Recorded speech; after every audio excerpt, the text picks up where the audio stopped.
who move towards this thing. And the one more thing I will say is that typically it's almost always the case that the person who finishes first without ranked choice voting is the person that ultimately wins. That may not be the case here in New York because of that alliance and other factors, but more than likely, Eric Adams will be the next mayor if, as statistics have shown, our next Democratic mayoral candidate. If, as statistics have shown, ranked choice voting does not alter the outcome of the primary preferences from the very first round. Well, here's the deal. The reality is this here, as far as I'm concerned, is, and Lawrence, your final comment before I let you go. Then I'm going to go to you, Greg. I'm going to bring in Matthew Dowd. Bottom line is this here, Lawrence.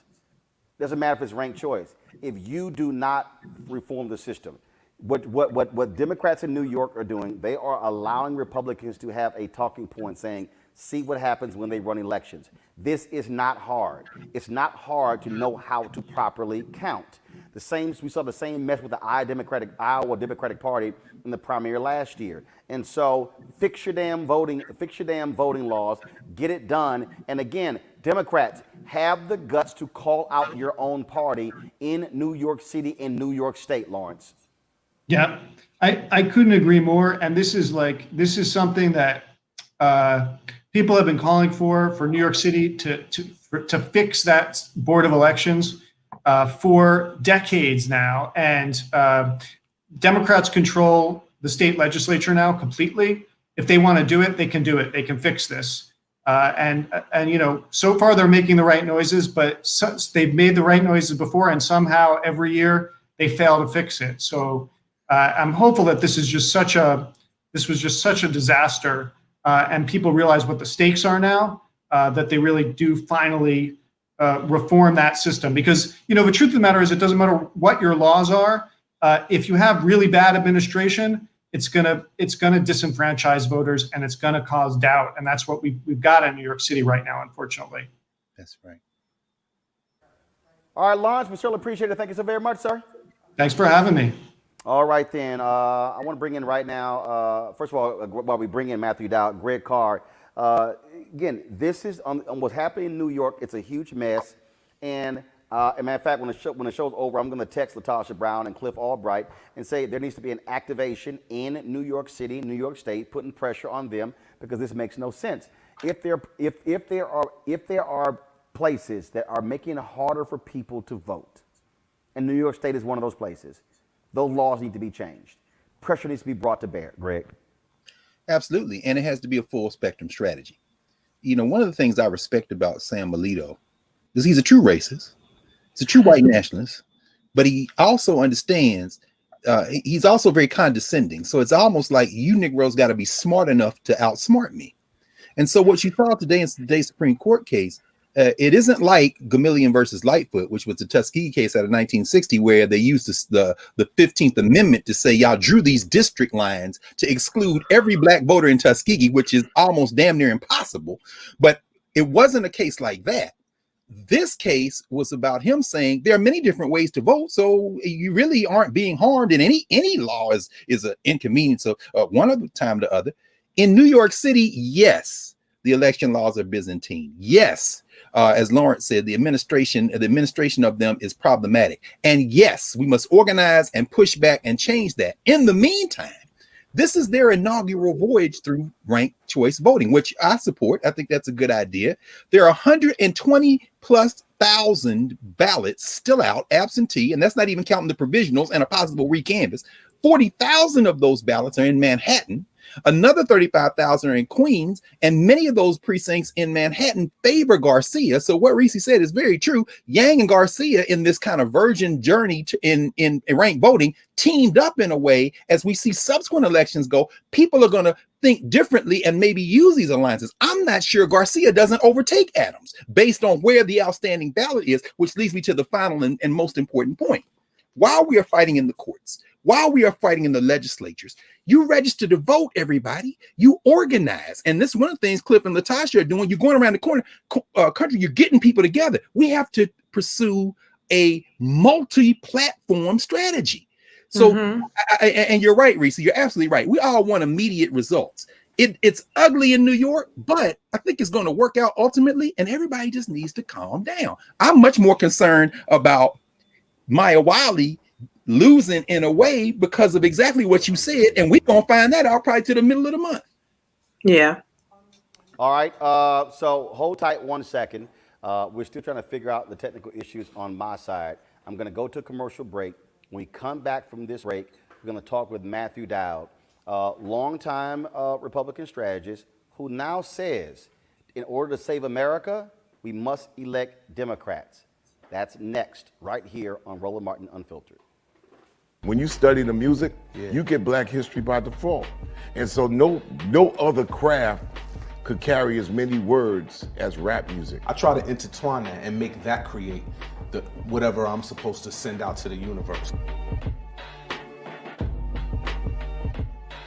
A rapper, for the longest period of time has gone through phases. I love the word. I hate what it's become, and to this generation, the way they visualize it. Its narrative kind of like has gotten away and spun away from, I guess, the ascension of Black people.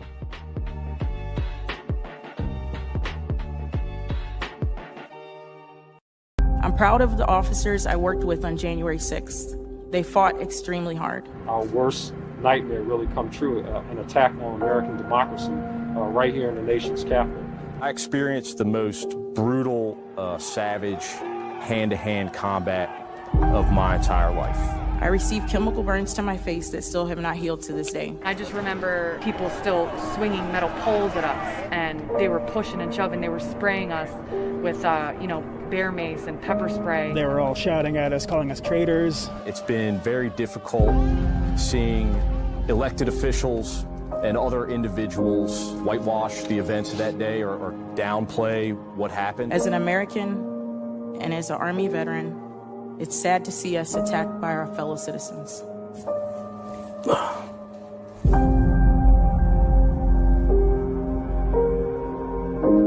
Midas Touch is responsible for the content of this advertising. Black women have always been essential. So now how are you going to pay us like that? And it's not just the salary. I mean, there are a whole number of issues that have to support us as women. Yeah. That's what we deserve. We shouldn't have to beg anybody for that. I think that we are trying to do our best as a generation to honor the fact that we didn't come here alone and we didn't come here by accident. I always say every generation has to define for itself what it means to move the needle forward.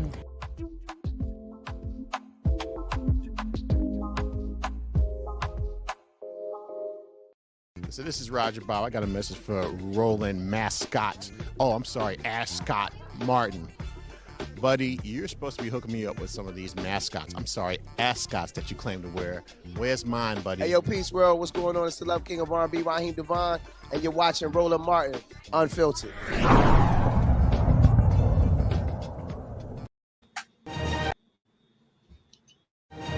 I'm Kirsten Sinema. I found the time to train and run the Boston Marathon. I think it'll be the most emotional run of my entire life. I found the time to train and complete the Ironman competition in New Zealand. And almost a dozen other races. And I had plenty of time to summit Mount Kilimanjaro. But I just couldn't find the time to come to Washington, do my job, and vote for the January 6th Commission to investigate the domestic terrorist attack on the U.S. Capitol. Kirsten Sinema. Bad for Arizona, bad for America. Let's get a real Democratic senator in Arizona. You want to support Roland Martin Unfiltered? Be sure to join our Bring the Funk fan club. Every dollar that you give to us supports our daily digital show. There's only one daily digital show out here that keeps it black and keep it real as Roland Martin Unfiltered. Support the Roland Martin Unfiltered daily digital show by going to RolandMartinUnfiltered.com. Our goal is to get 20,000 of our fans contributing $50 each for the whole year. You can make this possible. RolandMartinUnfiltered.com.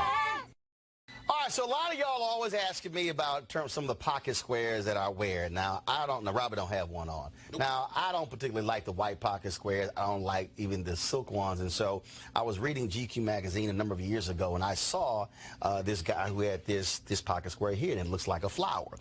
This is called a shibori pocket square. This is how the Japanese manipulate the fabric to create this sort of flower effect. So I'm going to take it out and then place it in my hand so you see what it looks like.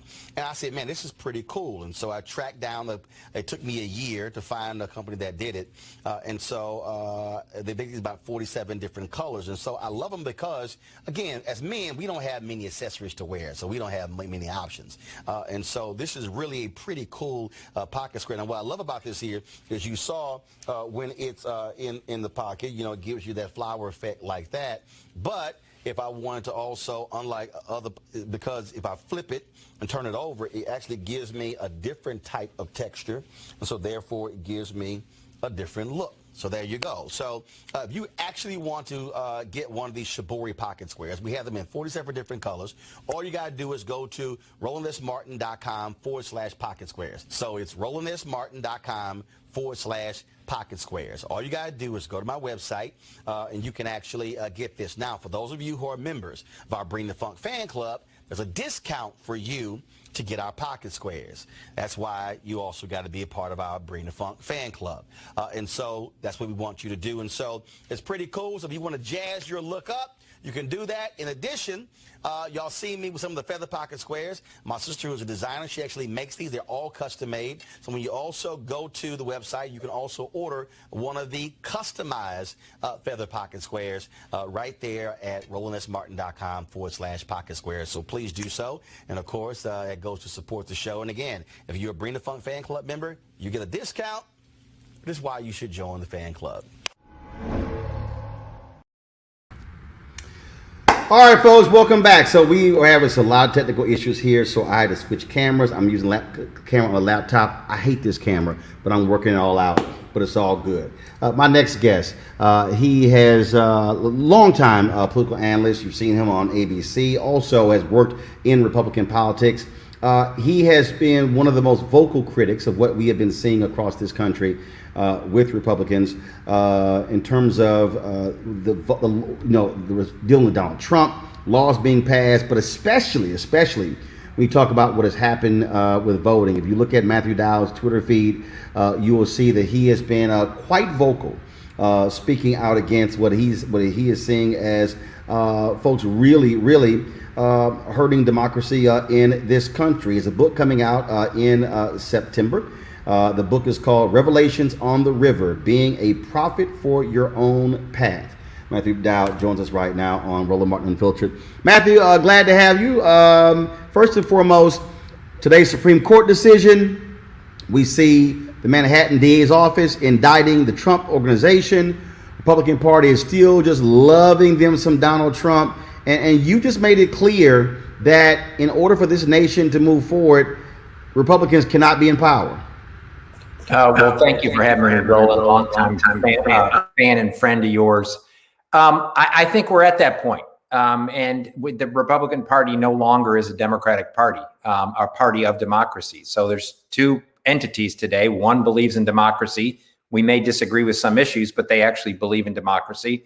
And another political party that does not believe in democracy anymore. And I think the idea that you can say, I'm going to vote for some Republicans because they're not as bad as Donald Trump, actually enables the system that is allowing what's going on in state after state after state, especially here in Texas where I am, which they're about to go into a special session and even put more impediments and restrictions and ability to nullify elections in place. So in my view, the moment today, it's a 4-alarm fire. And we can't argue about what landscape we should be or how we think bedrooms. We got to put out the fire, and the only way to put out the fire is to hire Democratic firemen and firewomen. And let's do that. And it's going to take a couple elections. In my view, the only way the Republicans will change and come back from this place they are is to suffer devastating losses in a series of elections. And so that's where I am. You said something that I think is really important when you said, look, they are going to support him regardless. And you see that. I saw Eric Erickson and Ari Fleischer and Geraldo Rivera and all Jack Nicklaus and all these people are like, yeah, despite this, I still supporting Trump, for the 4 years. And you're sitting there going, so y'all just completely just oblivious to what the hell's going on here? And James Baker did this big interview, I think, with a New Yorker, where he talked about, look, I'm a Republican and it doesn't matter. I keep telling people, this is about power. This is about power. That's all their focus is, power. Well, it's about power, and it seems to be about Donald Trump has shown them the downhill slide, and they're running downhill as fast as they can to get to the bottom. And to me, Donald Trump could disappear from the planet and tomorrow, and we're in just as bad or maybe even worse situation than we were before the November election. Because nearly every single Republican has adopted this strategy across the country at this point in time. So it's not fundamentally about Donald Trump, and you know, I've been very critical of him for 5 years, 4.5 years. It's about the Republican Party and who they are today. And again, the only way to fix this problem in today's democracy, which is very fragile, is to remove them from office. And when we talk about removed from office, and we spend a lot of time trying to walk people through this whole deal. And I have people, Matthew, who will say, Roland, you're shilling for Democrats. No, what I'm doing is I'm walking you through saying, this is what's going to happen when the folks, if they are in power. We see what happened when Mitch McConnell, stole that Supreme Court seat. They knew what was going on. They knew the cases that were coming down. They knew that if there was a 5-4 progressive/liberal majority on the Supreme Court, that fundamentally alters this country, and they were going to do whatever is necessary. That's why, and look, the Obama White House, Obama was pissed off at me because I said, you need to appoint a black woman, you need to make an historic appointment, ratchet up the political pressure because this is high stakes. No, he wanted to play highbrow. He points Merrick Garland. I said, man, ain't nobody fighting for another white guy on the Supreme Court. Like it or not, that's just fact. And so I think Democrats have played softball. They've sat here and, well, like even right now, this crap with Manchin and Sinema, look, the other side, they're playing hardball. They literally are saying, we're going to use every ounce of power we have on the state level. And you got 2 Democrats in the Senate who are saying, no, but if we can get bipartisan and we all can just work together. And I'm like, what world are y'all living in? Because it's not quite the one I think we're living in. Well, I couldn't agree with you more. And as you know, I think the idea of sticking with the filibuster in the midst of an assault on democracy, and you're saying that the filibuster is more important than democracy, is just ludicrous. And the idea, I'm a huge believer of bipartisanship.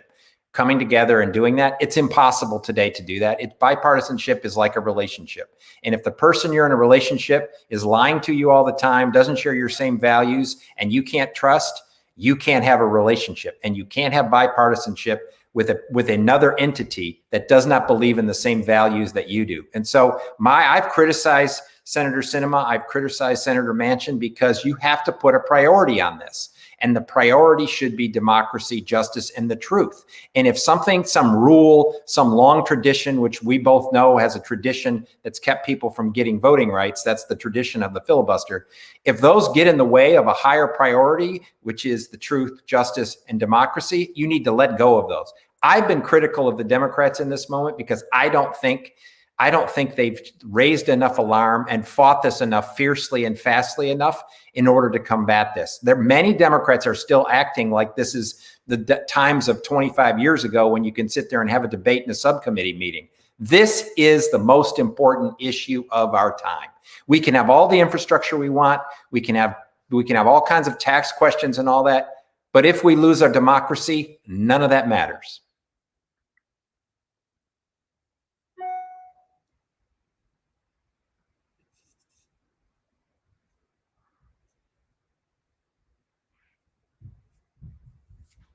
First, sorry about that. I'm going to bring in Misha Cross, who joins us right now, Democratic Strategist. We still have Reese Colbert, Greg Carr, and Amisha. A question for Matthew, but also address the issue of trying to get the Democrat strategists and political operatives and the politicians to understand that what is happening right now is literally about the next 50 to 100 years. That's what this is about right now. Misha, you're on mute. Absolutely. And I said, thanks for being here, Matthew. My question is around, honestly, setting this stage, because I'm coming down from the Supreme Court decision today. We know that the track to move voting rights forward is the road less traveled, and it's one that looks like Republicans are winning, and they're getting a huge assist from the courts.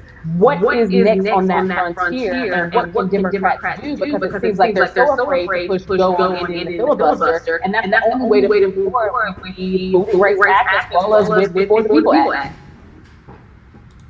So to me, first we have to call this out as strongly and as quickly as we possibly can. And I think the pressure on the Biden administration to do whatever they can possible to prevent these things from happening. Obviously, we can't control what the Supreme Court does in this moment, and they're going to do whatever they're going to do, which obviously completely gutted the Civil Rights Act from 1965 that many people's blood brought us, and now it's basically gone in this moment. To me, the fundamental way this is going to be fixed is people are going to have to overcome the impediments in 2022 and vote in overwhelming numbers in order for this not to happen. And my biggest fear is the impediments are awful, the restrictions are awful. My biggest fear is the level of nullification they want to put in elections. So even if people overcome the impediments and the restrictions and do everything possible and vote, they are trying to pass laws that allow elections to be nullified. And that, to me, is the scariest, most autocratic thing that's getting discussed today. All right, Reese Colbert. Hi, Matthew. My question for you is this. Listen, we've seen the quote unquote never Trump Republicans who have kind of formed this temporary alliance with the Democratic Party. But I think, as you pointed out, the Republican Party hasn't pivoted away from Trumpism. In fact, it's swallowed whole by Trumpism. How much longer do you think this never Trump Republicanism is going to last? And why should Democrats kind of trust the never Trump Republican to truly be an ally, at least for the next 2 years, if not the next 4 years? So I do my own, I try to put pressure. I know a lot of the never Trump Republicans. I know a lot of them. I was friends with a lot of them. I've talked to a lot of them, and I've tried to convince them that the only vehicle to fix this problem right now is not to try to redo the Republican Party, but is to go all in with the Democratic Party, remove the Republicans from office, and then maybe at some point they'll fix themselves in this. I am a firm believer, though, that we have to try to bring in every possible ally in this moment as we can. We might have disagreed them on certain things, and we may even not trust them completely in this moment. But I know we fought many wars where we had allies that we didn't completely trust. But in order to remove a problem, and the World War II is a perfect example of this, we had allies that we didn't necessarily, agree with or want. But I think we have to do this in a concerted effort. But I think many of people like me and others need to speak out and convince them that the Democratic Party right now is the only party of democracy in America. And if you really want to fix this problem today, not only for president and U.S. Senate and Congress, you have to vote for Democrats for governor, lieutenant governor, state senator, state rep, sheriff, county judge, county commissioner, everywhere down the line until this cancer is removed. Thank you.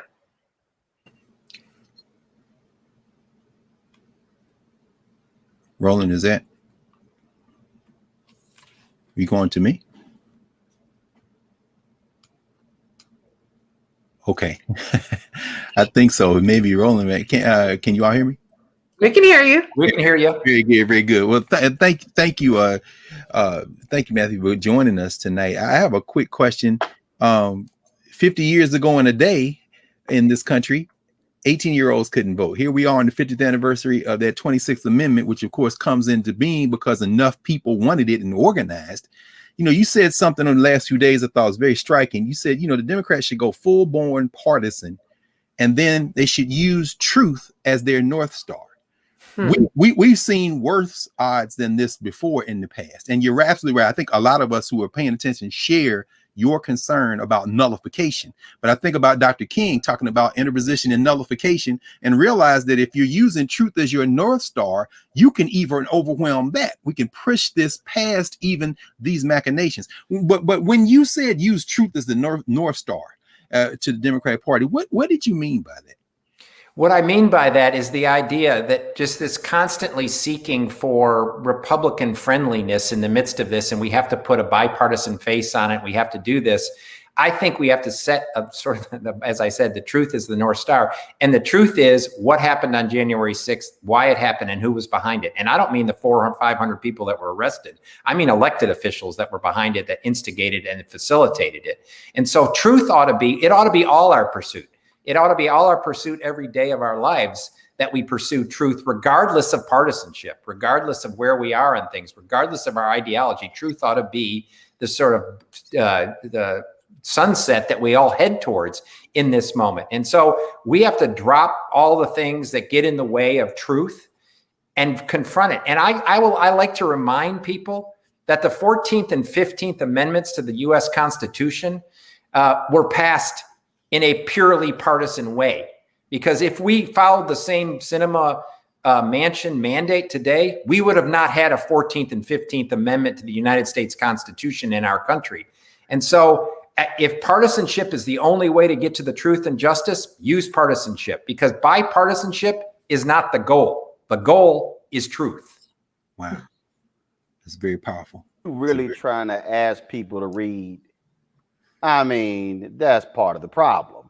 See, what you just said there, I think, speaks to what we're now dealing with. What we're dealing with is these people who are throwing out stuff. Yes, when they go bipartisanship, like every time a Democrat gets elected, the media goes crazy about bipartisanship. They don't give a damn about that. Republicans don't care. Like, Republicans will not appoint a Democrat to their cabinet. They're like, we're not doing that. We're going to appoint Republicans. That's the first thing. Democrats, are you going to put any Republicans in your cabinet? I want one Democrat to say, hell no. I mean, again, elections have consequences. And I agree with you. It would be great if there were 10 or 15 senators who would support these bills. Sure, we saw with Juneteenth, okay, it was unanimous consent on the Senate side. But the reality is, Juneteenth is a national holiday. It's not the same as voting rights. It's not the same as infrastructure. It's not the same as COVID relief. It's not the same as these major bills. And I think part of the deal here, Matthew, is that the Republican Party is what I call a far right party. The problem with the Democratic Party, it's actually too big of a tent. Meaning you've got moderates, you've got conservatives, you've got progressives, you've got liberals, so you got to satisfy a lot more constituencies on the Democratic side than you do on the Republican side. Well, I think that's true. And the Democratic Party for the last 50 years has been a much bigger, more diverse tent than the Republican Party. But the Republican Party has become a lot less diverse over the course of the last 20 years, much less diverse over the last 5 years, for sure, much less diverse over the last 5 years in this process. I mean, I think that everyone has to go back into the basics, which is, what are the fundamental values? Like, let's all let go of the arguments over some specific policy that's on, healthcare. Let's let go of those arguments for right now. Let's let go of the tax code arguments. Let's go of all of those things just for now and say what matters the most to us. I reminded people the other day that 1933 to 1945 Germany, they had great infrastructure improvements and the economy was moving. Simultaneously, they lost their democracy in the midst of it. So the idea that I think every day the Biden administration and every Democrat, every individual, I try to do this, ought to wake up every day and say, how can I help preserve democracy today? Last Tuesday, I went down to this small town in Hayes County in Texas and signed up to be a volunteer deputy registrar with 35 other people. Because I think everybody has to figure out what are the things we can do in this moment to help. And I'm going to do whatever I possibly can in Texas, where I am, to elect Democrats wherever I possibly can. And then I'm willing to have an argument 4 or 5, 7, 8, 10 years from now when the Republican Party decides they're part of democracy. I can have an argument with them then. But today, it's the only path forward. Well, I mean, that particular point, I think, is a really critical one, and it is. And I say this to people, and they think I'm joking. And I love these people who comment on my Facebook page and YouTube channel. When I say, folks, if you have to study the past, meaning when you talk about the 13th, 14th, 15th Amendment, those Reconstruction Amendments, because when you talk about that, it was radical Republicans fighting Southern Democrats. Yep. And radical Republicans actually said, damn it, if they are not going to support it, ain't our problem. We're going straight ahead, because they understood on the flip side, those amendments took place in the aftermath of the Civil War. It was not 20 years later that the Great Compromise of 1877 happened. It was literally 14 years. Jim Crow laws were put into place. They understood that changes had to be made. Great Compromise happens in 1877, and then 1890, Mississippi said, oh, we need a constitutional convention. One black person invited, Isaiah T. Montgomery. He then votes to strip black people of their right to vote. Not one black person elected statewide in Mississippi ever since then. And as an African American, people say, well, why are you so harsh with Senator Tim Scott?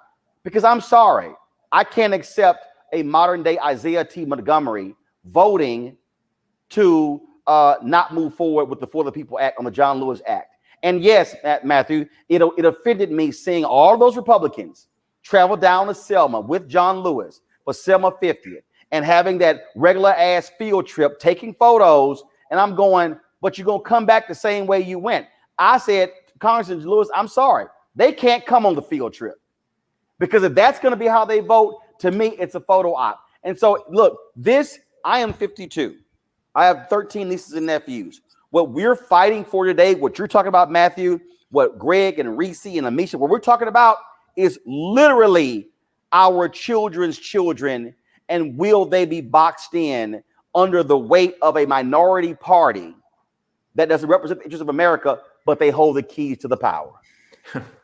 Well, you're absolutely right. And I will add the other thing to this. What is amazing to watch in this is the GOP could care less about their voters. They could care less about their voters. Actually, the GOP thinks their voters, the base voters, are a bunch of yahoos. And how do I know that? Because if somebody's willing to lie to you, tell you a bunch of conspiracy theories, and not do anything that's going to benefit your life, they just take you for, they don't even care. And I actually think a bunch of the Republicans get in a room and say, what crazy stuff can we dream up that they'll accept? And they I agree. And then they accept it. And so I think Fox News goes, we'll champion it. Yeah. And I think that's the thing. We have to drive a wedge, in my view, a wedge between the Republicans who hold office and their voters. And I have criticized the voters, and I've done all of that. But it's fundamentally, leadership demands truth. And if you're an elected official not telling the truth, and going to your point, all those Republicans that on one day voted for the Juneteenth holiday, which is obviously, I'm in Texas, very important, and what happened in Galveston and all of that, and 2 years late from being freed as slaves. But to me, them voting like that and the next day turning around and voting against voting rights is akin to saying, I have black friends too. That's what that vote was akin to, that saying that as you operate in Europe. I think we have to keep saying this. And part of the problem is the media. The media treats the two political parties as equal in standing in this country, and they have to stop doing that. Well, but I'll tell you, but part of that, Greg, is because the media, mainstream media, is scared to death of being criticized. They also don't want to call a thing a thing. They don't want to sit here and check folks accordingly. There's a reason a lot of these national media shows won't call me. Because look, I called it like it is when I was on CNN. If I'm on ABC this week, I'm going to sit here and say what it is, because I'm not scared. And Greg, what I've been saying to Democrats, I said this directly to President Barack Obama's face. Man, stop going to the suburbs of Virginia and Ohio touting your Affordable Care Act. Go to the brokest, whitest, most conservative, sickest county in Mississippi, Alabama, Tennessee, Arkansas, and say, I passed that bill for y'all because y'all are sick. Y'all need help. Y'all are broke. And y'all keep voting for this fool. So go ask your senator why they keep standing against you. Democrats, it's amazing how They love talking specifically about black pain, but they don't want to talk about white pain. I told Senator Bernie Sanders to his face in his office, Greg, man, go talk to them broke ass white people. Well, Roland, you know, again, this is why I think that other decision this week, that Americans for Prosperity Foundation versus Bonta case, that Supreme Court case, is very important. Rather than expand the electorate, go back to the 1960s, whether it be Lyndon Johnson, whether it be a guy like Everett Dirksen, who is a cat named Joe Williams, an elder from Tallulah, Louisiana. He's an ancestor now, Democrat his whole life. But he said, you know, I respect a guy like Dirksen. And that's, you know, from Amisha's home state of Illinois, and didn't ever get many black votes out of Chicago, but knew with the Republicans in the minority in the 1960s that he wanted to be on the right side of history, talking about trying to build democracy. That's what you're talking about. But what we've seen, and again, that Americans for Prosperity case of a piece with Citizens United and everything else, rather than trying to expand the electorate, do, Matthew, like what you're doing, going to these small towns in Texas. And let me get down here. People are now conceding the idea between voter apathy and voter suppression and that the electorate is a small pie, and that money is going to control a great deal of this. And that's why mass commercial media is very nearly worthless in this. They conceded the idea of small d democracy and said, let's fight over this shrinking piece by trying to influence enough to edge out this election. And I wonder then if what is teetering on the brink is even the rhetoric of small d democracy in this country. We're not even going to try, because if everybody who was eligible to vote registered to vote, we wouldn't be having this conversation. And Matthew, Democrats gotta say, hey, white voters, if you go to Latinos and you want to talk about Latinos and you want to go say women, and you want to say black, well, damn it, you gotta say white. If Congressman Tim Ryan is gonna have to be that explicit if he wants to win the Senate seat in Ohio and say, hey, white labor workers in Ohio, the Republican Party don't give a damn about y'all. I'm 1,000% with you. I'm 1,000% with you with everything that's been said by both of y'all in this. It is an election where we can't leave any neighborhood community untended to or untalked to in this. It's the only way we can go forward. One of the things, Texas had an unprecedented turnout in the 2020 election. We ranked 49th in turnout in 2020, and we had more voters than ever turned out before, which means Texas is fundamentally not a red state. It's a non-voting state in this point in time, just like many other states that we see. But I think candidates have to stop with the millions and millions and millions of dollars that go to media consultants, yes, and actually get in a pickup truck or get in whatever vehicle you have and go to every single place they possibly can, including white rural America, who actually has been hurt as much as anybody by the policies the Republicans have sponsored. Reese, I want to go to you on this, but then I'm going to go to Amisha. I mean, you've been, let's just say, real raw on social media. That's how you caught our attention. That's why comedian J. Anthony Brown, he said on Clay's show, he said, boy, that's the most cussing woman with conviction I've ever heard. Matthew, if you do not follow Black Women Views on Twitter, you need to trust me. If she put out a greatest hits album, it would be 50 songs long. But Reese, what we're talking about here is Democrats got to get some guts. They got to be, for instance, we have had, and this is right up your alley, we have seen at least 6 hit pieces against Vice President Kamala Harris since they have been in the White House. And these folks ain't said a damn thing to Politico or the rest of these folks. Damn it, if you gonna swing, swing. Absolutely. You know how I feel about that, Chad. Oh my God. Like they just let Kamala Harris get dragged all day, every day. What is up with that? You have to get some fighting spirit. You cannot be above the fray. You cannot have this gravitas about you. Voters do not reward being civil. They don't reward being diplomatic. They reward whoever gets to them first and has the most compelling message, whether that's Republicans playing on their emotions. Right now, it's critical race theory. Before that, it was the immigrant caravan. Before that, it was radical Islamic terrorists. Republicans know how to set the narrative. They're setting the narrative on the border. Now it's the border crisis. It's the Biden border crisis. You don't even talk about child separation anymore. And when it is, it's Biden Harris are still separating children. And so Republicans know, they always know how to set the narrative. And then you have the media that that regurgitates the Republican narratives as, well, we're Democrats. What do you have to say about all these Republicans attacking you? Instead of them attacking the narratives or examining the narratives at all. And so Democrats have to figure out that this is not a meritocracy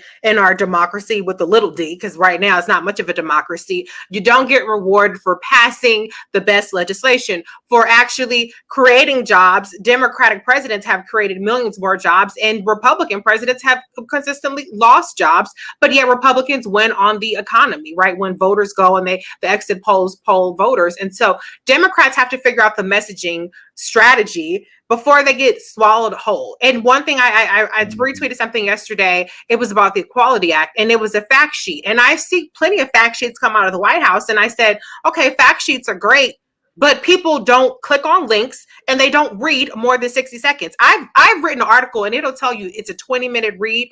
And the statistics show that people spent on average 73 seconds reading a 22-minute article. Okay, I can put a link on a tweet and I can see that 2% of the people will click through to the links. So if I put a screenshot, if I put a meme in that, then I'm going to reach. If I get 1 million impressions on that tweet, 1 million people are going to see that meme. They're going to see that visual, and 2% of the people are going to click on the link to fact check whatever the hell it is that I put in that thing. So Democrats have to start realizing that you're not going to win if you don't attack the disinformation, the misinformation, the narratives. You can't just ignore them. You can't bat them aside. You have to attack them. You have to attack them fiercely, consistently, and start to create your own more compelling narratives. And I think, to your point, Roland, that's where it is, addressing white people as white people. Instead of just saying working class voters, say white working class voters. You know, you have to start addressing the elephant in the room and really speaking to people in a way that's going to resonate with them so that they do turn out and they vote for the Democrats. Mm-hmm. This Matthew, and look, there are a lot of people who are highly critical of the Lincoln Project. There are people who call it a grift operation. I've heard everything. Here's my whole deal. Okay, y'all can call whatever you want to call it. That's fine. Here's what I do know. They are damn good at putting some ads together. And what I said to Democrats, y'all should stop all that bitching and sit down and say, I need to go to school. I need to go. Because again, it's messaging. The Republican Party is all, and this is what, and Matthew, explain to the people who don't even understand your background about the political strategist piece. It's not about trying to convince 30 million people. It's about shifting 0.5% or 1% or shifting 30,000 votes and looking here and here and here. That's the Republican strategy. They are excellent at messaging.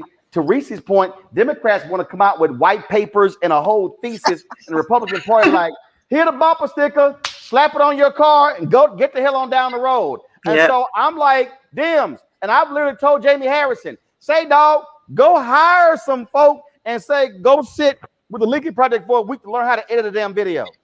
Well, I was going to say this earlier. So I worked on Democratic campaigns before I did President Bush and Arnold Schwarzenegger's campaign. So I've seen it all.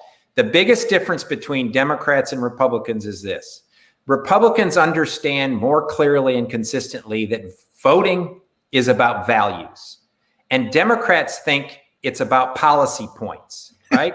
And people decide in their heart and their gut before it gets to their head. And Democrats think they're going to get in people's head and it's going to get to their heart. And that's not how people operate. You have to get to their gut and get to their heart on a values level, and I don't mean necessarily moral values, I mean a fundamental values level of like how people live their life on a day-to-day basis. Republicans consistently understand that better than Democratic campaigns. I have been through Democratic campaigns where they say, well, we have a 10-point plan on all of these issues, and here's all the elements, and here's all this, and here's why logically people should vote this way. And the voters are like, well, yeah, whatever. That's not how I feel about it, or it doesn't represent my values and the way I look at this. And so Democrats have to start creating campaigns that are based fundamentally on the values that people connect with. And until they do that, they're going to be in trouble in certain areas. And that's the biggest difference between Republicans and Democrats. Democrats try to go to the head first. Republicans go to the gut. Amisha, and then Matthew's final point. Amisha, go ahead. No, I think that was absolutely correct. We have to get tighter on messaging, but also react to people where they are. Democrats have a belief system that the intellectual level of their argument is going to be able to reach crowds en masse. And they also particularly target diverse groups without having a full understanding of how to target low-income white people. And you talked about this a little bit earlier, Roland. And part of that strategy, I think, is because both parties don't want to actually admit that low-income white people exist, even though they are such a large portion of the white population. It's a frustrating thing because time and time again, at the state level, at the local level, and at the national level, Democrats who could be very strong candidates and run very strong campaigns consistently fail because they fail to reach that communications piece that we heard Reese talk about earlier. I have too been in rooms. I have too led the PR strategy and been pushed back by leaders of state parties to say, okay, we want to have a 10-point analysis of environmental policy.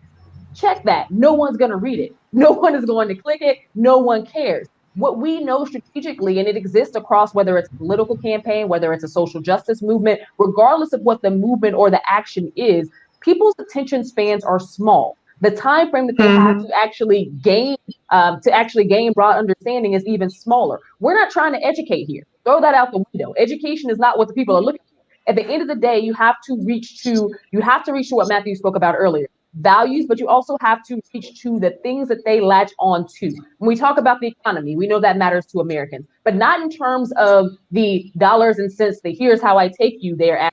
What business are you want to bring in? Get to the root faster. And I think that Democrats have a very hard time doing that, not only with that, but also with healthcare, with education. We have to make sure that the messages are tightened up and go with the Republican play. This is one thing Democrats can't steal from Republicans, because Republicans have been in A+ in messaging for a very long time. And it's not because they're extremely strategic. It's because they understand the time span and the time frame of Americans when it comes to how they're going to latch on to the message. Very short, very quick. You have to be consistent. Republicans have been pushing the same message for the past 45, 50 years. Democrats try to change it up every few years in hopes that something will stick. It's not working. Yeah. Matthew, this is very simple. There are critical elections in 2022. If you're Democrats, you better be hardcore understanding messaging right now. You better be going in there, putting the money in. And this is where, and I'll tell you, and I remember Ambassador Andrew Young made this comment years ago when he said there's too many smart ass white boys in these campaigns who don't listen. They didn't listen in the Hillary Clinton campaign in 2016. A lot of them were not listening in 2020.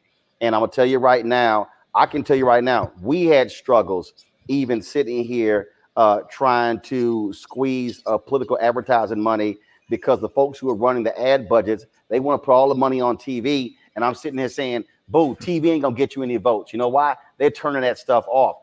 This is boots on the ground. This is hardcore boots on the ground. Sherry Beasley lost the Supreme Court justice position in North Carolina by 400 votes. You know why? Because Democrats did not go to rural North Carolina. They just figured, hey, we can get the black folks in Charlotte and Raleigh and Durham. You got to go to rural North Carolina. That's how Warnock and Ossoff won in Georgia. Now Beasley is one of the candidates running for the United States Senate.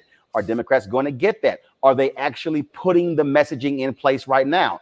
Are they sending trusted voices there, talking to them? What are your issues? Are they doing that? If you're Ohio, you got to go, yes, to those rural places in Ohio, go look those broke ass white people in their eyes and say, guess what? Y'all voted for Trump and you didn't get a damn thing. His trade war screwed you. You got to be able to go to those broke ass farmers in Iowa and say, how many of y'all filed bankruptcy because y'all were running behind Trump? You got to go to Wisconsin when Senator Ron Johnson is running and say, all you dairy farmers, how many of y'all now broke as hell because y'all were running behind Trump? And when he got out of there, he didn't give a damn about y'all filing for bankruptcy. You got to be clear as day when it comes to this, because when we talk about democracy being in peril, that is what we're seeing, because the Republican Party is the party of mega donors, and they are laughing. They are laughing at all of these broke, uneducated white people who keep giving them their votes. So for every Republican who says, black people, y'all keep giving Democrats your vote and you ain't got nothing in return, I can show you a lot of broke white people who ain't got nothing in return for voting for Republicans, Matthew. So on the final point, Roland, I completely agree with that. And I think Democrats need to run candidates everywhere, even if places they may lose. They need to run them everywhere. There you go. Everywhere. Don't everywhere. Let them roll up margins. Red, purple, blue, run candidates everywhere, because even if you don't win now, you begin to crack into this, and it may not be successful in 2022, but it may actually help turn out people for statewide races. Run candidates every single place in every single election. It's not that hard. Matthew Dowd, I appreciate it. Thank you so very much. Put the book up again, please. Y'all, his book drops in September. You can do pre-orders now, Matthew? Yes, sir. Pre-order.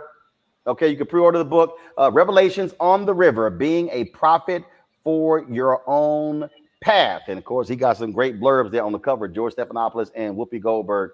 Matthew Dowd, always a pleasure. Look forward to having you back. My pleasure. Anytime, my friend. All right. Got to go to a break. We come back. We're going to talk to the former publicist for Bill Cosby. He has actually spoken in an interview with a radio station in Detroit. We'll discuss that next. We'll also talk about the indictments that dropped today against the Trump organization.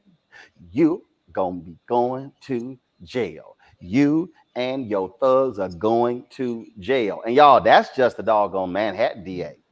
Letitia James, Attorney General, she ain't dropped her indictments yet either. I just love it. We'll be back on Roland Martin Unfiltered. I believe that people our age have lost the ability to focus the discipline on the art of organizing. The challenges, there's so many of them and they're complex, and we need to be moving to address them. But I'm able to say, watch out, Tiffany. I know this road. That is so freaking dope.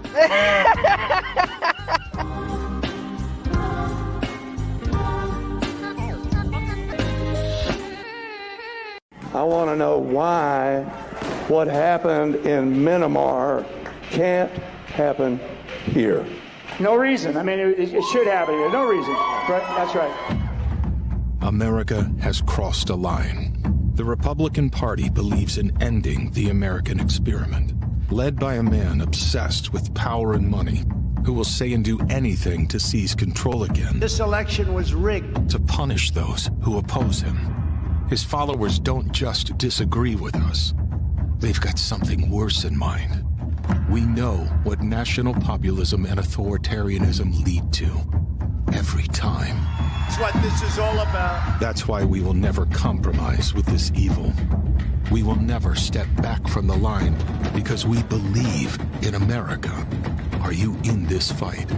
Or have they already won? George Floyd's death hopefully put another nail in the coffin of racism. You talk about awakening America. It led to a historic summer of protest. I hope our younger generation don't ever forget that nonviolence is soul force. Priceless.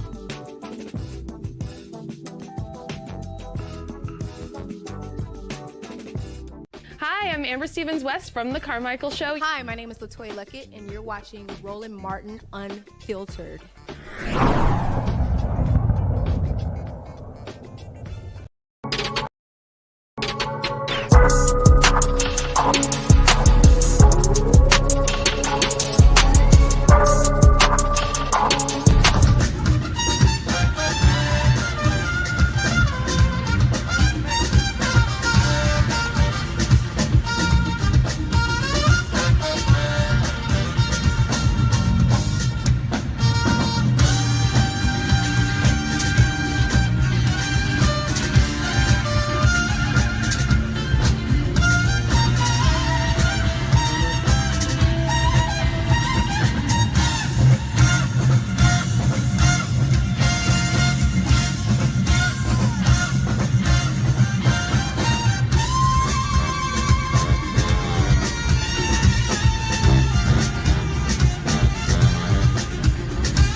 All right, folks, the 2021 Essence Festival of Culture. Live loud and virtual experience.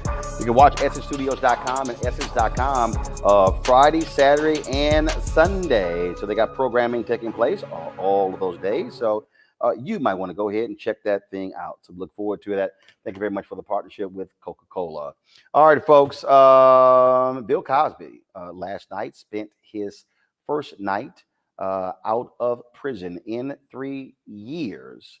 And so here we go. Sorry about that, y'all. Bill Cosby spent his first night out of prison in 3 years after the Pennsylvania Supreme Court released him on yesterday. That was a huge decision, sent shockwaves all across the country because folks were not expecting that to actually happen. He gave an interview with a radio station out of Detroit, his first actual interview. He didn't talk yesterday, but he gave an interview where he talked about being in jail and people who couldn't afford lawyers, and talked about the issues they were facing in the criminal justice system, and he talked about what he went through. One of the folks, of course, who was at his side, one of the folks who was, of course, standing with him is my next guest. She joins us right now, Ebony Benson, a former publicist for Bill Cosby. Ebony, glad to have you here on Roland Martin Unfiltered. It has been a whole lot of discussion and comments. A lot of people feel as if what took place by the Pennsylvania Supreme Court was wrong, but there are others who say, look, the law is the law, and that's how the justices rule. What do you make of all of this? You know, honestly, I feel this is a big win for Cosby. He has fought so hard for his justice, for his freedom for so long.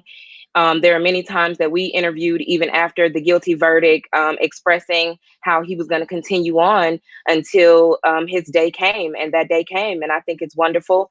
I'm happy that he is home with his family. I'm also happy that he was able to share about his experience and what he saw.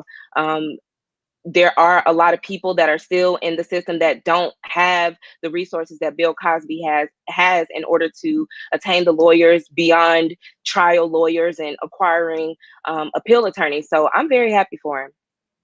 So one of the things that this case has shown is that, look, you can go through a particular trial, you can go through that, and go through an appeal system.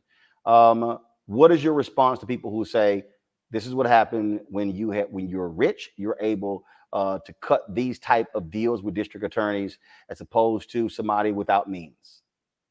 I don't think Bill Cosby was able to cut any deal with an attorney. It was Bruce Castor's professional opinion that they didn't have sufficient evidence in order to try him. So I feel that they have to uphold what Bruce Castor said, which is why the Pennsylvania Supreme Court ultimately overturned the conviction. When you hear Bill Cosby say he was vindicated, but the reality is that wasn't the case, because first of all, they did not state that the allegations made against him were untrue. What they said was that the deal that was cut should have prevented even him being prosecuted for these particular allegations. Moving forward, Andrew Wyatt said that Bill Cosby is going to return to the stage. He has other plans going forward. What do you think life is going to be like for Bill Cosby? Even because there are people who still are going to call him a rapist. People are going to call him a sexual assaulter. People are going to still be critical of venues where he performs. They're going to also go after them as well. And so what do you expect that life is going to be like? I think that's definitely going to be an interesting road for him, even though Mr. Cosby has a strong mind and I know he believes wholeheartedly in his innocence. You do have to think about, like you said, those venues who are going to face backlash from hosting him, and also any support that could come from that. It's going to be a slippery slope, I think, to walk at first. But I think as time goes on, it could become more acceptable for him. But I'm not really sure. I can't project that far into the future. I know right now he's just happy to be home. How have you had to deal with people who have said, how dare you as a Black woman be a spokesperson for a rapist? I'm quite sure that you've had those attacks on you. Absolutely. But I fire right back. You know, how dare you question me for having my own mind, you know, and being able to think independently for myself. When I became a part of the case, I stood within my own integrity, and I knew that once I walked into the courtroom and was able to see the evidence for myself and see what was happening to myself, I could make my own decision. And ultimately I did that. And I think we spoke about that before when I interviewed with you during either the first or second trial, that I was able to decipher for myself what was factual and what wasn't. And I definitely felt like, based on Bruce Castor's assessment, Cosby should have never faced trial. Any questions from my panelists, Amisha Cross, Reese Colbert, or Greg Carr for Ebony Benson? I guess my question is, coming off of this, we know that it was such a high profile case and has people, particularly women who are from various generations, who are commenting, with the older generation kind of rallying around him in certain senses, and the younger generation pushing back, fully reaching towards Me Too and saying that this was just unfair. This is a slap in the face to people who have been fighting to have their voices heard, and not just, you know, looking towards this case, but also looking at other cases. What do you think what type of precedent does this type of situation set? And what would you say to those women who feel as though justice was just not served? You know, honestly, I can't speak directly to those women, and I'm not really sure what precedent this is going to set. I just know that in the court of public opinion, it's different versus the court of law. And I think in this situation, particularly, the Supreme Court was able to see that just in the trial process itself, Cosby didn't receive a fair process. As for survivors, I think that people should keep fighting. Just as Cosby kept fighting, keep fighting. Just because something has happened, it doesn't mean that you can't keep going forward and keep pushing for your voice to be heard. Reese or Greg? Thank you, Ebony, for being in this conversation. You know, something Monique Presley, who I know, of course, you know, said on this show last night, I thought was very interesting and important. The other day, she said, you know, take Bill Cosby out of this and put your son in, or your father, and I would add, or your daughter or your sister, in terms of the process. How important is it for us to, if we can, hold out and hold distinct Bill Cosby, the person, from the issue of right to Fifth Amendment, exercise your Fifth Amendment rights, prosecutorial overreach, and how this Cosby lesson perhaps should also be discussed as a lesson in criminal defense for anyone who finds themselves in a situation like this, particularly our people? That's a really tough question. I'm gonna try to break apart a few of the things you touched on, which is when you consider it being someone you love that is going through this same process, you would want every stone turned over. You would want every force you could have behind your criminal defense team to make sure that, you know, your process is just as fair as anybody else's. I don't think that we would ever be able, well, I can't say that. It's hard for people to separate the celebrity from the man. And that's primarily because of our culture. We focus a lot on celebrities and people who have larger platforms. So I think it's very tough for us to separate that. But if we could, and look at it as if it was our brother, our father, our uncle, we would want that similar type of justice.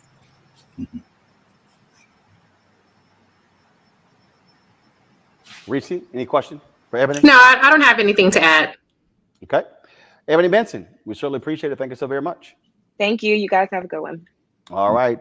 I will ask the panel this, the question I asked for her.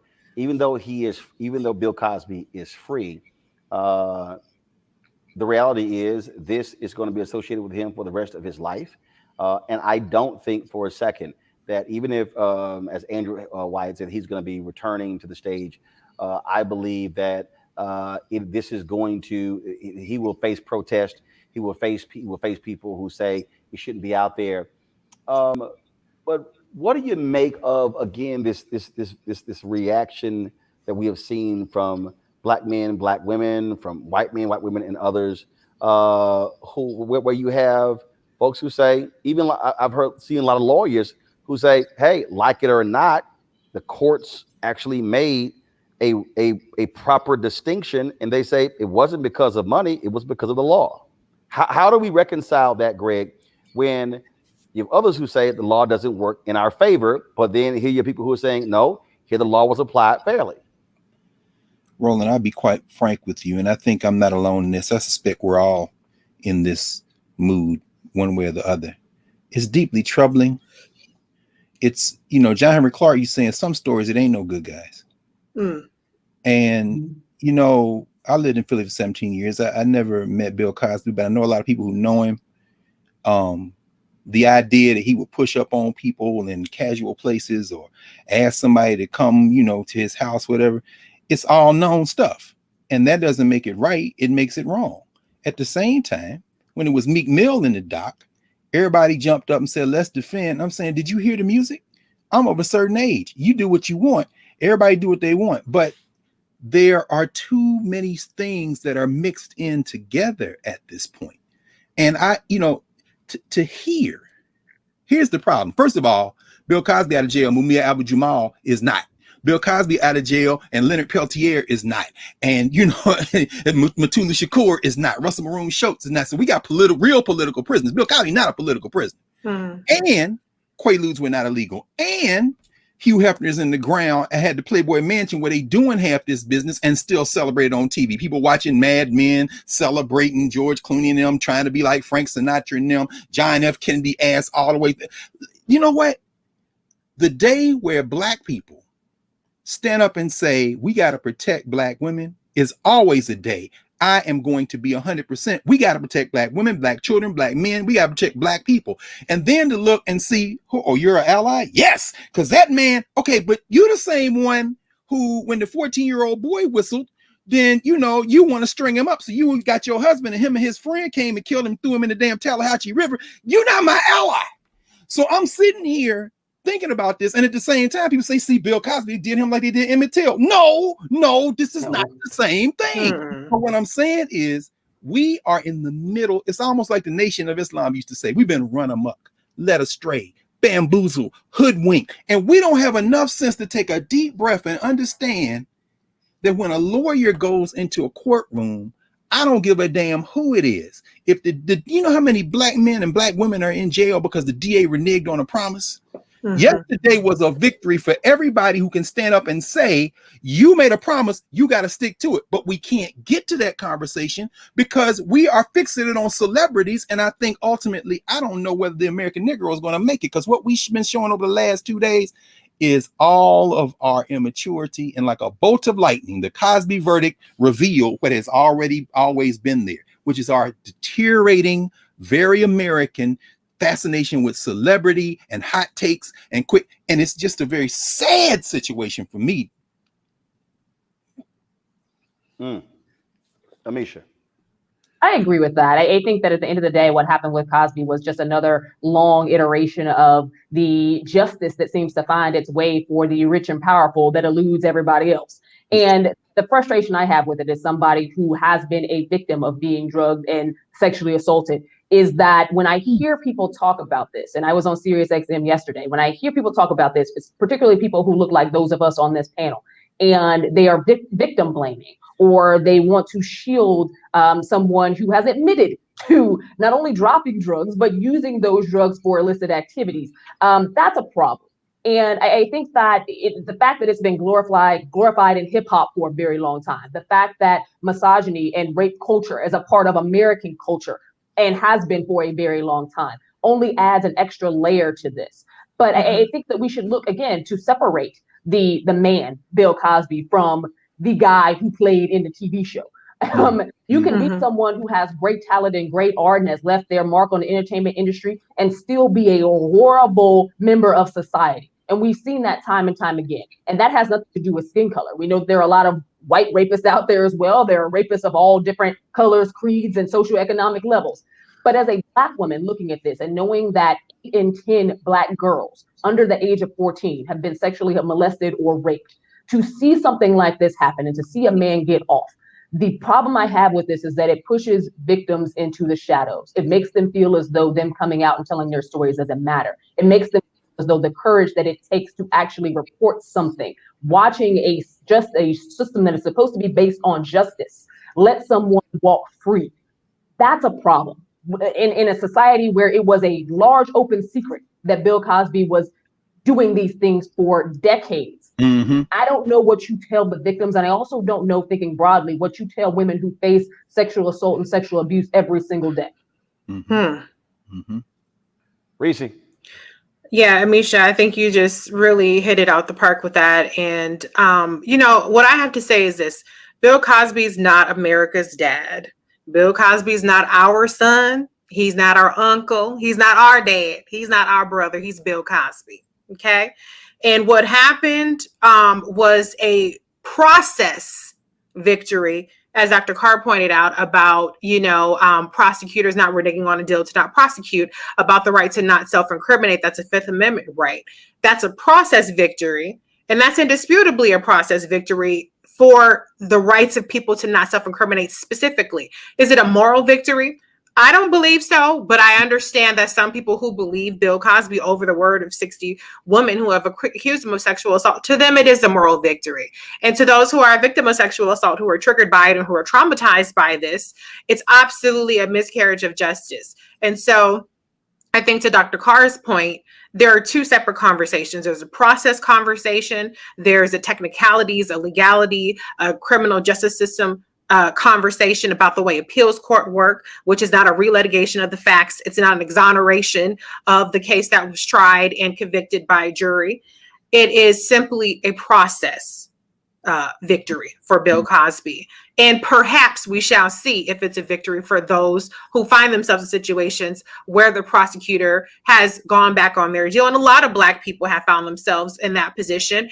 And they don't have the wealth and they don't have the ability to consistently try these cases and appeals. And then, even Bill Cosby is recently, they've suggested that he might sue for wrongful imprisonment. I mean, most people don't have the kind of funds to go through this amount of litigation. But I think people should be sensitive to the way that this is triggering to women and to men, because, to be clear, women are not the only ones who are victims of sexual assault. And so I think that there's room for a nuanced conversation that takes into account everybody's opinions and everybody's feelings in a way that's respectful. And I'm trying to do that because I do understand that there is a sentimental connection that many people have with Bill Cosby. And a lot of people do feel that he's innocent. And, I'm not going to judge them for that feeling per se, but I think that regardless of where you stand with Bill Cosby, you should be able to have the maturity to be cognizant of how your words impact victims of sexual assault. Folks, I did not show this earlier. Ebony Benson had a book. Go ahead and show that. The book is called To Kill a Legacy, The Bill Cosby Trials. That is the book coming soon from Ebony Benson, who served as a spokeswoman for Bill Cosby. All right, folks, you want to talk about the legal fight? Donald Trump and the Trump organization, they are embroiled in one today. Indictments were unsealed today, showing the CFO for the Trump organization, Alan Weisselberg, he indicted 15 counts, folks. He turned himself in on charges of some kind. Is that unusual? No, that's how it works. And Allison, we've been talking a lot over the last few days about how seeing your name on an indictment makes it real, makes it tangible. In handcuffs at the courtroom, he is charged with grand larceny. Grand larceny in connection with failing to pay taxes on $1.7 million on fringe benefits from the company. The charges detail an alleged tax scheme, a tax evasion conspiracy spanning more than a decade, representing the most serious threat yet to the Trump organization. There's also, joining us right now is attorney Charles Coleman. Charles, in this particular indictment, they talk about this unindicted co-conspirator number one. Don't name him, but I think we can guess who that is. You look through this. How significant is this for Donald Trump and his sons and daughter and everyone involved in the Trump organization? Well, good evening, Roland. I think that before we start doing a dance of joy in terms of watching Donald Trump prepare for jail, we might want to pump the brakes on this. Prosecutors are reaching a little bit right now, and they're reaching because they want to try to put enough pressure on Weisselberg to see if they can get him to flip so that that unindicted co-conspirator can become an indicted co-conspirator. That, of course, being former President Donald Trump. Right now, they don't have enough, and that's exactly why he's not indicted, because Donald Trump has presumably put enough space between himself and the actual allegations here with a number of different defenses that he could allege around his actual criminal culpability or lack thereof in this instance. So I think it's important that viewers understand that as of right now, the idea of Donald Trump standing and facing his day in court and going to jail, at least as it relates to these current charges, is a long way off. Tish James is not done with her investigation, and it is possible that in the course of this prosecution that Weisselberg may flip and provide prosecutors with additional information. But if that does not happen, I don't necessarily know that we have hit the jackpot yet in terms of what sort of charges will be brought against Trump, if any at all. It is a long way off, but the fact that they are indicting not just Weisselberg, but also the Trump organization shows that this was a pattern within the company. What it also does is it forces Trump and his folks to play defense, because, you know, he's always throughout the whole campaign in 2016 when Hillary Clinton was hitting them all. Oh, no, I didn't pay taxes because I'm smart. No, you didn't pay taxes because you also were cheating. And what it also does is because, again, there's a reason why he was fighting so hard not to have his taxes revealed. Now they have those. And so the opportunity to not just, because first of all, we're talking about right now a Manhattan DA investigation. You mentioned Letitia James, a state attorney general. You also have the possibility of a federal investigation. So all of those things could be operating at the same time, because now you've opened Pandora's box. That is true, but it's important to understand that even if he were to be convicted and charged in these instances, in most of those cases, as far as the tax evasion portion of it, they are likely talking about civil penalties. It would be a very high bar for us to get to a point where we're talking about putting Donald Trump in jail based off of what we know now, which is why prosecutors are so intent and gung-ho in terms of continuing those investigations and trying to get additional information. The big question at this point is, A, will Weisselberg flip? And B, if he flips, what additional information does he have that they will be able to bring more severe charges? Consider this, Roland, and it does matter. It does worth mentioning. The IRS, this is a tax case, a tax fraud case. The IRS has yet to file charges in this case. That's actually very, very telling. I'm not saying that they don't have a case. They absolutely do. But in terms of putting someone behind bars who isn't already named in this indictment, they've got a ways to go, and they're going to need additional information. Now, in terms of Trump and his circle and his circle of loyalty, we saw what happened with Michael Flynn. We saw what happened with Roger Stone. We saw what happened with Michael Cohen. We know that Donald Trump will not hesitate to throw Weisselberg under the bus. The question is, will Weisselberg smarten up before Donald Trump decides to oust him from his inner circle of trust? As I see, panelists, questions. I'll start with Greg Carr. Greg, your question for Mr. Coleman.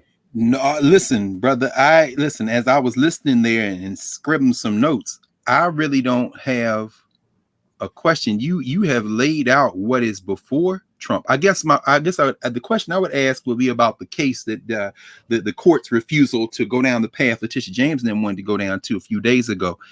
As this works its way through the court, do you think ultimately you're going to see the type of I don't know, political satisfaction in terms of bagging Trump, his sons, daughter, the family, that is spurring the kind of giddiness that we see on the face of our brother Roland Martin, and I think we're all sharing at this point? Are we going to get satisfaction from this ultimately? Right. Well, first, hold up.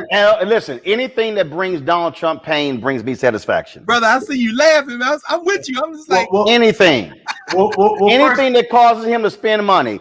Anything that pisses him off, I'm down with it. Yes, sir. Yes, sir. Well, first, Dr. Carr, I must say that that's the Howard University in me. So that's what you recognize in terms of what came out. That's what that is. Appreciate it. What I will say, brother, is part of what has happened, and to be honest with you, the same sense of anticlimactic feel that we were talking about in the previous discussion about Bill Cosby is actually similar in this way, because this is a byproduct of what happens when you inject the political system with the criminal justice system at an inordinate rate.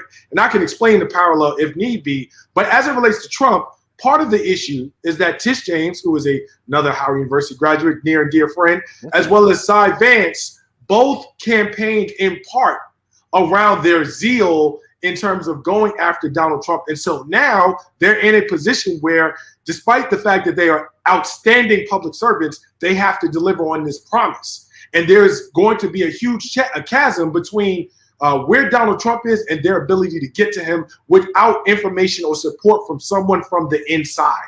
And that's where we are right now. And so the question that you posed is, essentially, if someone from the Trump organization goes to jail and his name or her name is not Donald Trump, is that going to be enough to satiate the bloodlust that the public has developed in terms of wanting him to be held accountable for what it is that he has done? My answer is probably not. And the reason I say that is we've seen people go to jail from Trump's camp. And we are not going to be satisfied until, proverbially speaking, in that spades game, somebody throws down the big joker and we see Donald Trump in shackles. Yeah. And that, I don't know, is going to happen, despite the efforts of what some very talented prosecutors and investigators are currently undergoing in their jobs. Thank you, brother. Yes, sir. Reese, Amisha. Hi, yes. What we saw in the Mueller investigation was there were these lower level people who were who flipped, right, who cut deals, and the thought process is that this was some master plan to get to Trump, and it never materialized. Basically, everybody just ended up getting off scot-free, and then eventually Trump pardoned the people that actually did get convicted and served some sort of jail time, or in some cases, like Roger Stone, he didn't have to serve much jail time at all. What is your read on this situation with the organization itself being indicted, as well as Allen Weisselberg?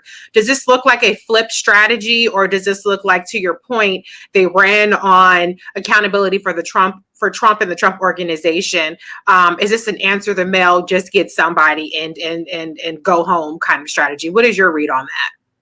I think it's a combination of both. I think the prosecutors absolutely feel like Weisselberg may be the weakest link and someone who can provide them with the biggest sort of doorway or entree to a bigger, sort of more substantive set of charges. And that's what they're trying to do.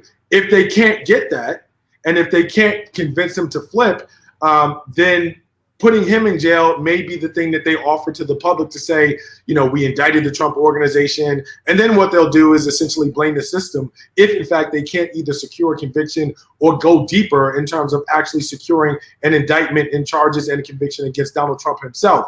What I'll say about all of that is there is a possibility that Weisselberg may flip. And what I mean by that is Michael Cohen has talked recently about the fact that Donald Trump does not have a problem throwing people who have been loyal to him and his organization under the bus. If Weisselberg is smart, he will hear that and see the writing on the wall. This is someone who is facing anywhere between 5 to 15 years if he were to be convicted and there was going to be jail time attached. Again, a lot of that is not guaranteed. I think the conviction is probably a smarter bet than the actual jail time. Nevertheless, having said that, Weisselberg is not a young man. So the question is, are you willing to risk spending a potential good chunk of the life you have left behind bars for someone who otherwise might throw you under the bus? Because of those questions, I am not convinced that Weisselberg will remain as loyal as Donald Trump needs him to be. The bigger issue is, what does he have to offer that will ultimately stick to the former president? Ain't nowhere in the hell, Misha, I'm going to jail for his punk ass. Go ahead. And I wouldn't either, but I do think that there's something to be said about the people who Donald Trump chose to be in the executive level of the Trump organization. These are people who are high-level loyalists, people who have been loyalists for over 4 decades, people who he has entrusted so much of shaded behavior to. We know that Donald Trump does not believe in a paper trail. He's not sending things in emails. He's not doing things over text communications. We know that he is involved in some really shady dealings. But with that being said, the majority of the hammer, if it's going to fall, it's going to fall on these executives whose names the general public could care less about and doesn't really know. So I think that aside from there being damage to the image of Donald Trump and his reputation when it comes to these businesses, and even that is not going to hurt him in terms of his base. His base could care less. And he's already going around the country talking about how much of essentially this is a witch hunt and another extension of the Mueller investigation, if you will. How do you think that this plays into, and I know you're trying to separate the politics from the actual legal side of this, how does this play in for those who are ultimately, in my view, going to be disappointed when Trump, Ivanka, Eric, and DJ T Jr. eventually get off? That's a great question. I think what may happen is that prosecutors will have to assess where their cases are and start to level set around expectations among the public. You know, one of the things that is easy to do, and I think part of what may have happened in the Cosby case, I know I made an analogy before, is that when you're coming into office as a prosecutor, as a law enforcement official, you're making promises without information, quite frankly, especially around investigations that precede you. So what I mean by that is, in the case of the Montgomery County prosecutor in Cosby's case, and in this case, you have law enforcement officials, prosecutors, attorney generals, DAs, who are looking at the public landscape, but don't necessarily have information on the inside or from the inside about what's available and what's not. And so you're making promises to the public about what it is that you may be able to deliver without fully knowing what's available to you, and obviously not being able to predict what's going to happen in the future. To counteract that, what politicians and elected officials are going to have to do, if they get to a point where they see we don't have enough information around Trump or enough in terms of being able to secure strong convictions around his higher level of employees or him himself, they may have to begin starting to level set in the public around what the expectation should be, and then trying to reframe the narrative about what justice looks like in something like this. And basically say, look, we got an indictment against the Trump organization. We got sanctions. This is a good thing. This is justice. This is moving the needle. This is accountability. To thwart off and stave off some of the public's criticisms, who might say, well, you promised us this, and this is why we voted for you, and you seem like you were confident going after him. What happened to all that? You know, as we say, keep that same energy. What happened to that energy that you had when you were running and asking for my vote? Now you haven't delivered. So I think what you will see is elected officials who will look to get in front of those narratives if they don't have enough substance to back up in terms of a grand jury indictment and ultimately a conviction. Here, Attorney Charles Coleman, we shall appreciate it, man. Thanks a lot. All right, Roland, thanks for having me. Always a pleasure. Yes, sir. Thank you so very much. All right, folks. Remember that crazy ass white woman who acted a fool at the SoHo Hotel in New York, Mia Ponsetto? Yeah, SoHo Karen. Well, guess what? You know, she's facing hate crime charges. Remember, she accused a black teen of stealing her iPhone. He didn't steal it. She appeared virtually in court where a New York grand jury indicted her on 2 counts of unlawful imprisonment as a hate crime, aggravated harassment, and endangering the welfare of a child. Her next court date is set for October 20th. See, Reese? See, this is why I keep trying. Let these crazy ass white folks keep acting the fool, throw their ass in jail, fire them from their jobs, and look, all will be well. I say send all they punk asses to jail. Listen, I'm not an abolitionist, okay? So I don't have a problem with her going to jail or any crazy ass white person going to jail, especially when they messing. I'm not gonna be cussing and carrying on today for a change, Roland. But especially when they messing with black people, particularly black children. I think, you know, this is a moral victory, at least to have the charge. It's very hard to prove intent for a racial intent for hate crimes, but she's charged with enough other things. I don't know how much it dissuades crazy ass white people from doing shit, because that's why they're crazy ass white people and not rational white people, because they are so emboldened by racism and entitlement and thinking that they're overseers of black people. But whether it prevents the next person from doing it or not, it sure feels good when every single last one of them, or anytime any one of them, gets held accountable. Amisha, the cop who obtained the arrest warrant for Breonna Taylor, is still fired. That's right. The Louisville Metro Police Department Merit Board stood by their decision to fire former Detective Joshua James for lying on an affidavit claiming he personally confirmed details in the case surrounding Taylor's ex-boyfriend. James appealed the firing, claiming he was not receiving equal discipline to other officers who have done similar actions. James and his attorney plan to appeal the case again by taking it to Jefferson Circuit Court. Amisha, I keep saying, this is my standard. If a cop lies on a police report and an affidavit, fire their ass. Absolutely. And it happens so often. And I guess even for James to come out and basically say that other people didn't receive this type of treatment, that tells us a couple things. First and foremost, a lot of officers, even on his own force, who are lying on these reports and nothing is happening.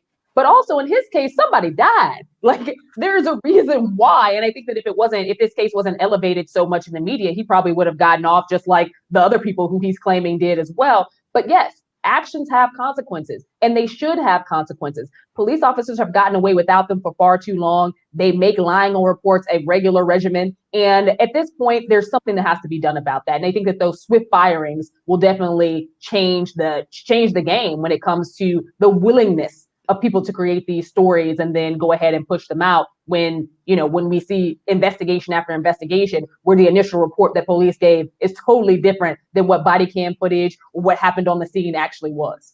Greg, remember the two teens in Ocean City who were viciously body slammed by cops for vaping on the Ocean City boardwalk? Well, guess what? They're suing that particular town.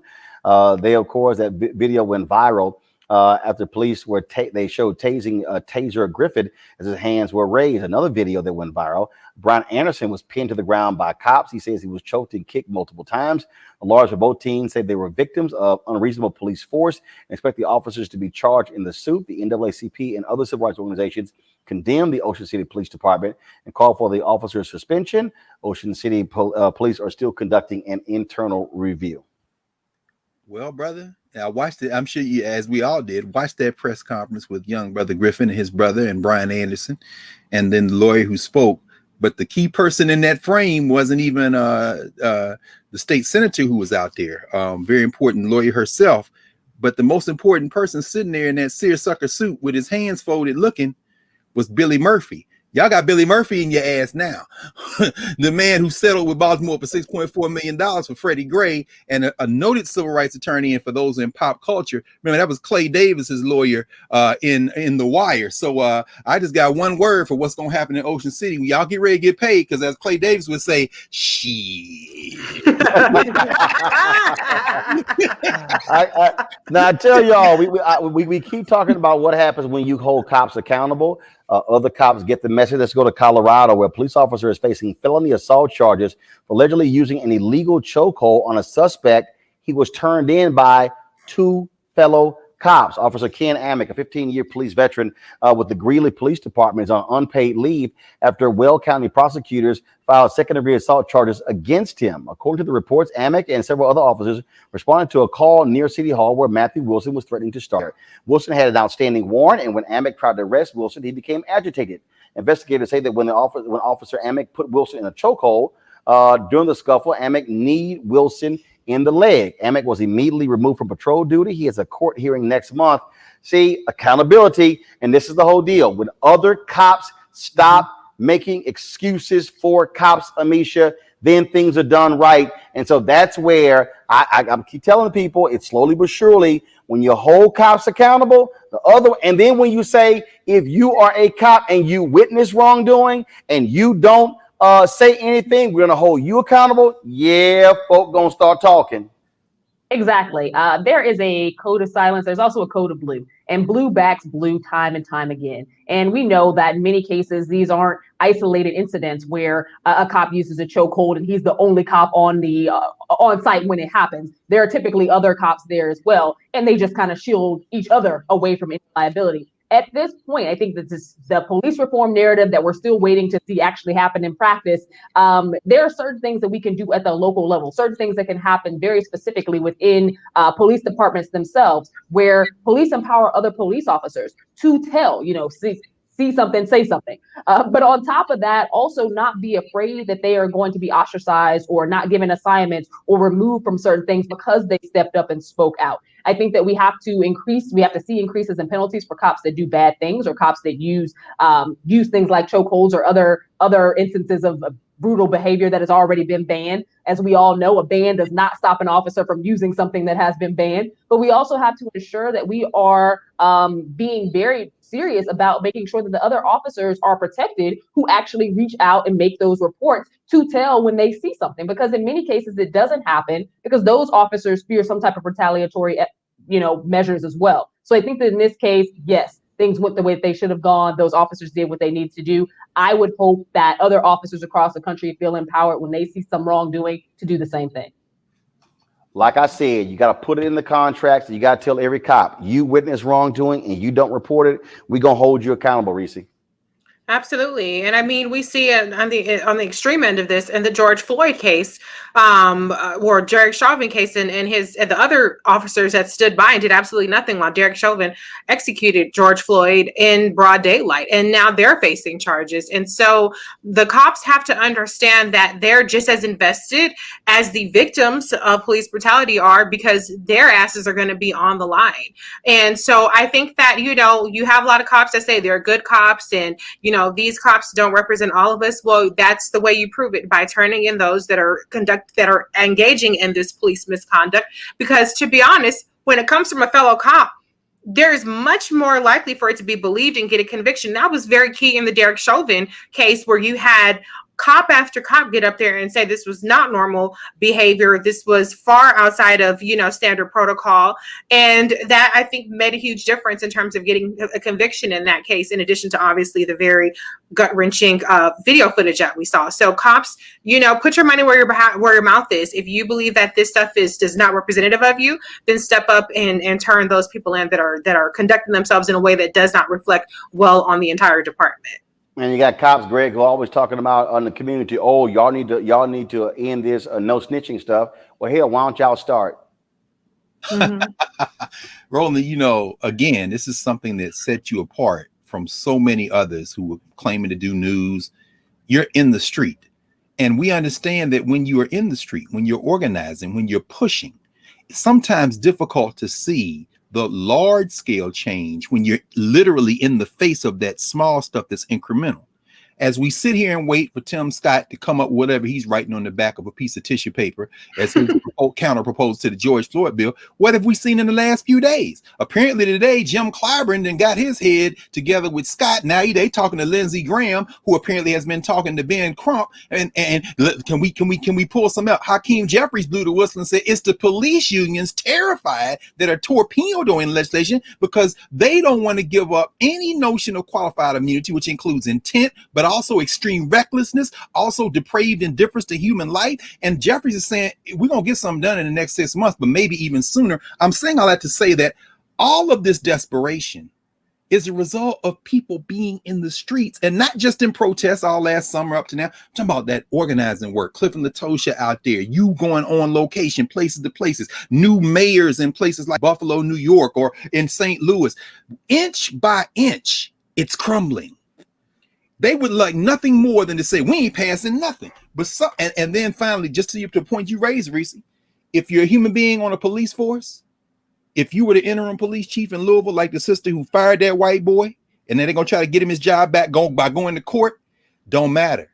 Do the right thing. Why? Because the tide of history is moving inexorably, and we can see it crumbling. We just got to keep the faith and keep fighting. That's what we got to do. Mm-hmm. Well, you're absolutely right about that, which is why what we do here on this show, which is why we want you to support what we do. So I was going to wait. Anthony, come here. So I was going to wait to do this here, y'all. And so I've been telling you, we've been moving. So we're actually in our new space. And we have not completed anything at all. So we're going to do this here. Take it all the way out, Anthony. So you'll see we got a single camera set up, y'all. We normally do. We're using StreamYard. Our control room is not set up. And so just want to give you a sense of we're putting everything together. And so we literally are unpacking and moving everything over. And so you're going to get a shot of our control room when Anthony completes this turn. Just if y'all think we ain't trying to go next level, watch this. So it's all about open space, all about art. Wow. And so that right there is, you can just zoom right in. That right there is our new control room. So normally that's where all the staff is in there, how we're actually doing this show, routing everything through there. So we're having to sit here now to utilize StreamYard because we're setting everything up. Internet was installed today. We're putting everything together. Now go right down. Yeah, just zoom it all the way in. Zoom all the way in. Keep going all the way into the control room. And so just you'll get a sense of what we're doing. adding new features, all kind of different stuff. And so I told y'all I wasn't playing. I told y'all I was not playing with what we're doing and what we're building here for Roland Martin Unfiltered. You can bring it back around, Anthony. And so once it all is finished, y'all going to really be blown away by what we're doing. So I always do that because I want you to understand what your dollars are going to support. Because other folks who've asked y'all for money, I see they never show y'all what the money goes to. So you actually get to see it. And so that's why we ask you to join our Bring the Funk fan club. Every dollar you give goes support what we do. And so you can, so our ask is real simple. We're trying to get 20,000 of our fans to contribute on average $50 each over the course of a year. That's $4.19 a month, 13 cents a day. And you can do so. Some people have given less. People have given $1, $5, 10. We accept all of it. I've been places. I told y'all when I was in Chicago last week, a brother walked up to me with an SCIU shirt on, got out of his car in the rain, walked up to me, handed me a $10 bill and said, "Thanks for what you're doing." When got in his car and went on home. Mm-hmm. And he said, "I wanted to personally hand this money to you." That was a woman. What is her name? Was Renee. Give me 1 second. Renee actually flew in from Florida. She was here on some other business. Renee flew in, and I'm trying to find her email. Her name was Renee Jackson. Renee Jackson came by the office, y'all, before she went to the airport to personally hand me her $80 for our Bring the Funk fan club. And she said, I watched this show. She had her medication. She's fighting a lawsuit. She had her cane. She said, but I wanted you to see, I wanted to support you and support the show. Y'all, that's the kind of fabulous fans that we have that makes all of this possible. And y'all have to understand, the previous place we were in, we just had one set. We couldn't move around. That office, we didn't have any opportunity for growth. We thank 50 Can for allowing us to sublet that place. That place was costing us about $7,000 a month. You have to understand, this new office, which is this whole new look, is going to cost us $15,500 a month. And so it's doubling our rent, but it allows us to actually expand our capabilities. I told y'all our OTT channels are being built. That's $153,700. The website been totally rebuilt. That's $7,000. So right there, that's $160,000 you're talking about. You throw in what the rent, what that means. Now you're talking about that's another $180,000, $200,000. So between new office space, OTT channels, and the website, you're talking about $360,000 of being spent. And so that's why we are real clear. So some of y'all are like, man, why are you sitting here kicking these advertisers behind? That's why we need resources to do what we do, to pay staff, to be able to expand our offerings. And so that's why it's important for you to support us. Please do so. Cash App, $RM Unfiltered, Venmo.com/RM Unfiltered. PayPal is paypal.me/R Martin Unfiltered. Zelle is Roland@RolandSMartin.com or Roland@RolandMartinUnfiltered.com. Want to thank Greg, Reese, and Amisha for being with us. Erica, y'all ask Erica Savage Wilson. She's healing. She's getting better. And so we always give a shout out to Erica, who normally joins us on Thursday. And so we still think about her and praying for her as well. Folks, we're going to end the show with one of our Essence throwbacks. Happening right now is actually the Essence versus partnership, Bobby Brown versus Keith Sweat. I'm gonna go with the OG, Keith Sweat. I mean, Bobby got hits. Bobby got hits, but guess what? Keith got Make It Last Forever. That's all I'm saying. All right, y'all. But we gonna end this with our Coca-Cola Essence Festival throwback. My man, Pastor Lester Love from the gospel stage, and the Essence throwback. Y'all, that's how we gonna end today's show. I'm gonna see y'all tomorrow. Holla!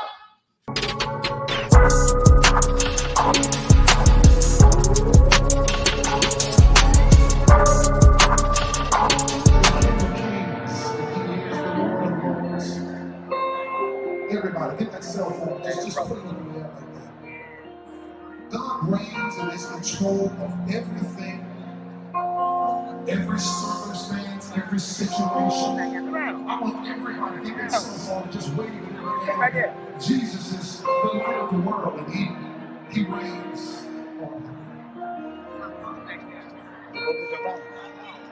Everything that I have accomplished all the trophies that I get. I'm nothing but compared to you, Lord. The only thing that matters is I know that Jesus the way, Jesus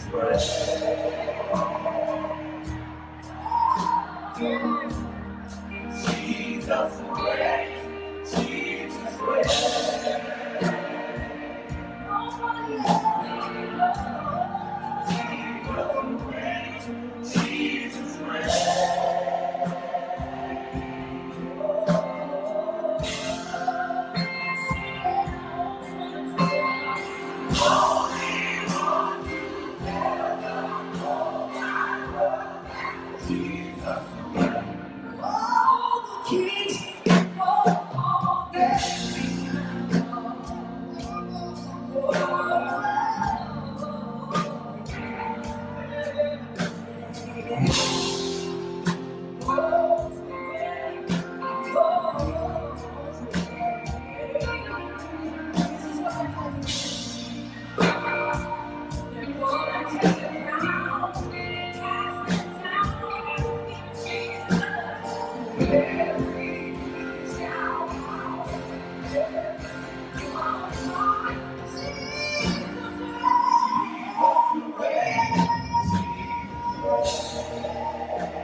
Every hand lifted, every eye closed.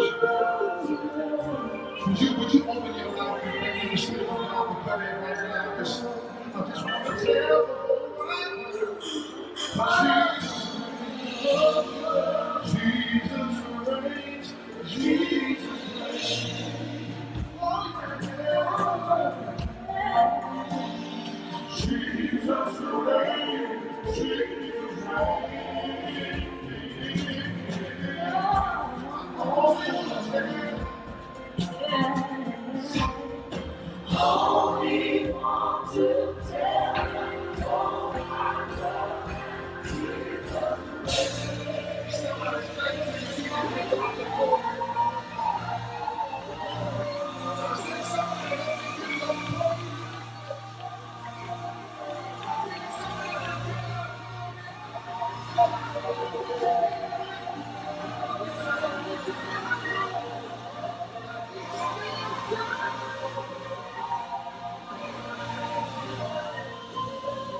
Before you sit down, put him on front of me and tell him he reigns, he reigns, he reigns.